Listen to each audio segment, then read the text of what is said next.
If we don't pay, are you still going to protect us? I said absolutely not. They couldn't believe the answer. የኢራንን አገዛዝ ለማፍረስ የሀገሪቱን የኒውክሌር ጦር መሳሪያ መታጠቅ ህልም ፉርሽ ለማድረግ በመካከለኛው ምስራቅ የተቀሰቀሰው ጦርነት የአሜሪካና የኔቶን አባላት ሀገራትን ጥምረት የፈተነ ዶናልድ ትራምፕን ያስከፋ ተግባር አድርጎታል።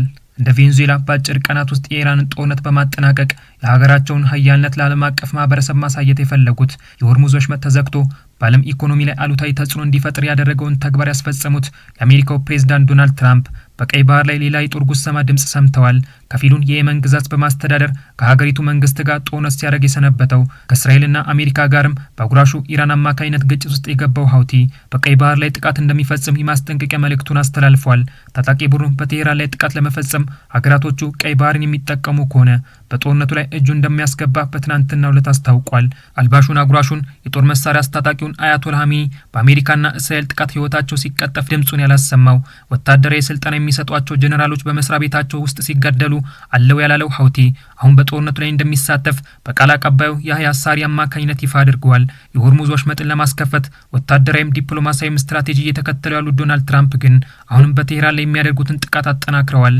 በትናንትናው ዕለት በኢራን የቦቸር የኒውክሌር ኃይል ማመንጫ ጣቢያ አቅራቢያ ላይ ከወዳጇ እስራኤል ጋር በመሆን ጥቃት የፈጸመችው ዩናይትድ ስቴትስ ምንም አይነት ጉዳት በኒውክሌር ማብለያ ጣቢያው ላይ አለማድረሷን የኢራን የአቶሚክ ኢነርጂ ድርጅት አስታውቋል።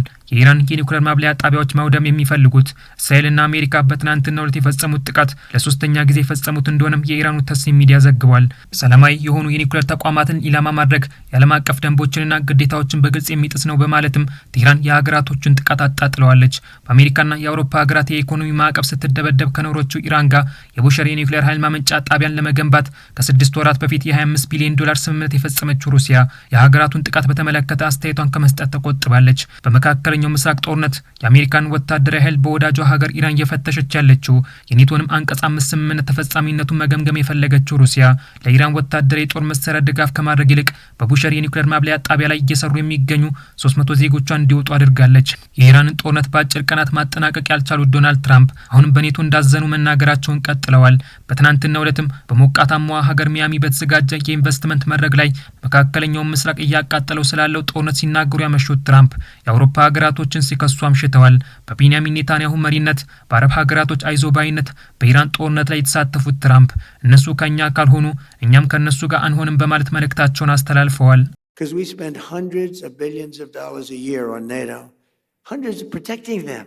Why would we be there for them if they're not there for us? They weren't there for us. ኢራንን ሲወሩ የአውሮፓ ሀገራቶችን ያለማከሩት ትራምፕ በማያገባን ጦርነት ውስጥ እጃችንን አናስገባም ተብለዋል። በመጀመሪያው የስልጣን ዘመናቸው ከአውሮፓ ሀገራቶች ጋር ሲቃቀሩ የነበሩት በሁለተኛው ስልጣናቸው መጥፎ ግንኙነታቸውን ለማስተካከል ሲሞክሩ የሰነበቱት ትራምፕ በአውሮፓና ኔቶ ላይ ቂምን ቋጥረዋል። በእርግጥም ፕሬዚዳንቱ በሀገራቱ ላይ ያላቸውን ትችት መሰንዘር የጀመሩት ስልጣን በያዙበት ወቅት ብቻ አይደለም። ፕሬዚዳንቱ በ2024 በተደረገው የምርጫ ዘመቻ ወቅት ሀገራቱንና ኔቶን በተመለከተ አስተያየታቸውን የሰጡ ሲሆን ለኔቶ ጦር ተገቢውን ክፍያ በማይከፍሉ ሀገራት ላይ የሩሲያው ፕሬዝዳንት ቭላዲሚር ፑቲን ጥቃት መፈጸም እንደሚችሉ ማበረታታቸው በእርግጥም ሰውየው ከጥምር ጦሩ ጋር ልባቸው ከተራራቀ ዓመታት መቆየቱ እንዲታይ አድርጎታል። If we don't pay and we're attacked by Russia, will you protect us? I said, you didn't pay, you're delinquent. He said, yes, let's say that happened.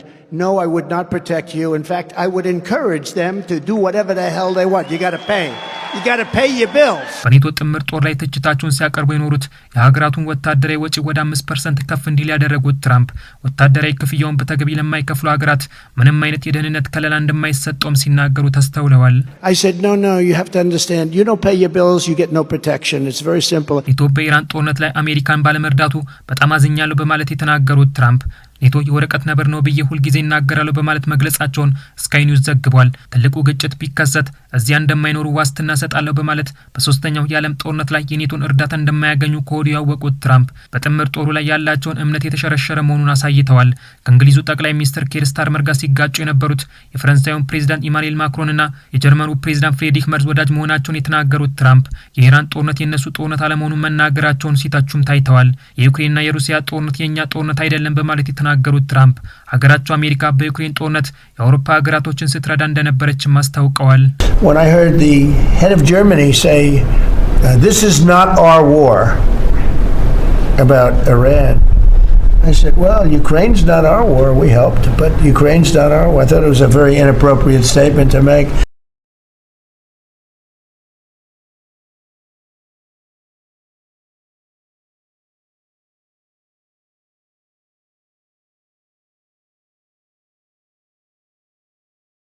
ከወዳጆቿ ሀገራት ጋር የነበራት ወዳጅነት የተቀዛቀዘባት አሜሪካ ከኢራን ጋር የምታደርገውን ጦርነት ወደፊት በመግፋት ወዳጅና ጠላቷን ለመለየት የተፎካካሪዎቿን አቅም መፈተሽ ወቅታዊ ተግባሯ መሆኑን ተንታኞች እየገለጹ ይገኛል። የሀያላን ሀገራት አቅም መፈተሻ የሆነችው ኢራን ለ10 ዓመታት ወታደራዊ ጦር መሳሪያ ስትገዛ ከነበረችው ለ20 ዓመታት የሚቆይ ወታደራዊ ስምምነት ካደረገችው ሩሲያ ከጦር መረጃ ልውውጥ ባለፈ ይህ ነው የተባለ ድጋፍ አላገኘችም። በ2022 ተመርቆ አገልግሎት ላይ መዋል የጀመረው 650 ኪሎ ግራም ክብደትም ያለው ሳተላይት ኢራን የአሜሪካ የጦር ቤዞችና የጦር መርከብ እንድትመታ እርዳታ ማድረጉን አልጀዚራ በዘገባው ላይ አስፍሯል። በያዝነው ሳምንት የአብርሃም ሊንከን የጦር መርከብ በበርካታ የክሩዝና የባሊስቲክ ሚሳይሎች እንደመታች ቴህራን ብታስታውቅም ፔንታጎን ግን ክሱን ውድቅ በማድረግ ንጹህ ልብ ወለድ ነው ሲል ጠርቶታል። በኢራን የባሊስቲክ ሚሳይል አማካኝነት በጦር ቤዞቿ ላይ ጥቃት እየተፈጸመባት ያለችው አሜሪካ የሩሲያን እርዳታ እንዳላረጋገጠች ስትገልጽ ቆይታለች።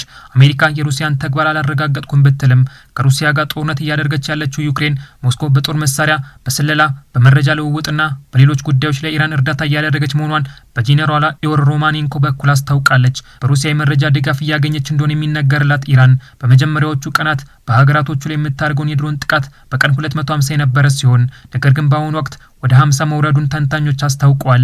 ሩሲያ ለኢራን መረጃ እየሰጠች ቢሆንም የኢራን የማጥቃት አቅም መዳከም የሞስኮን እርዳታ ዋጋ ቢስ እንደሚያደርገው ተገልጿል። ድርድር እየተካሄደበት እንደሆነ የሚነገርለት የመካከለኛው ምስራቅ ጦርነት ሌላኛዋን ሰሜን ኮሪያ ላለመውለድ በአሜሪካና እስራኤል ጥቃት በኢራን አጸፋዊ ምላሽ ተጠናክሮ ቀጥሏል። ሀገራቱ በሚያደርጉት ጦርነት ላይ አስተያየታቸውን የሰጡት የዶናልድ ትራምፕ ልዩ መልእክተኛ ስቲቭ ዊትኮፍ በቀጠናው ሌላ ሰሜን ኮሪያ ሊኖር አይችልም በማለትም ተናግረዋል። No enrichment. We can't have a second coming of North Korea in the Middle East. It's totally destabilizing. ፕሬዚዳንቱ የሰላም ስምምነት እንዲደረግ እንደሚፈልጉ አስባለሁ በማለት የተናገሩት ዊትኮፍ በኃይል ሰላም እንደሚመጣ ያምናሉ፣ እኔም አምናለሁ በማለትም ገልጸው ያለ ጫና ማንንም ወደ ድርድር ጠረጴዛ አታመጣም በማለት መሪያቸውን ደግፈው ሲናገሩም ተስተውለዋል። The president wants a peace deal, but he also believes in and I believe in it too. Peace through strength. Without pressure, you never get anybody to the table. አሜሪካና ኢራን እየተደራደሩ መሆኑን የገለጹት ስቲቭ ዊትኮፍ አንዳንድ መርከቦች አሁንም በሆርሙዝ ወሽመጥ በኩል እያለፉ መሆኑን አስታውቀዋል። ከቭላድሚር ፑቲን ጋር ብዙ ጊዜ የተገናኙት ስቲቭ ዊትኮፍ ከፕሬዝዳንቱ ጋር የጠበቀ ወዳጅነት እንዳላቸው ሲነገር የቆየ ሲሆን ፕሬዝዳንት ዶናልድ ትራምፕን እንዴት በተሻለ መንገድ ማነጋገር እንዳለባቸው ለክሬምሊን አንዳንድ ባለስልጣናቶች ምክር ቤት የመለገሳቸውንም ብሉምበርግ በዘገባው ላይ አስፍሯል። የሆነ ሆኖ አሜሪካንን፣ እስራኤልና ኢራንን እያነደደ ያለው የአረብ ሀገራቶችንም በፍንጥርጣሪው የጦርነቱ ገፈት ቀማሽ እንዲሆኑ ያደረጋቸው የዓለም አቀፉ ማህበረሰብን በነዳጅ ውድነት እንዲታመስ ያደረገው ጦርነት በቀይ ባህር ላይ አድማሱን ለማስፋት ተዘጋጅቷል።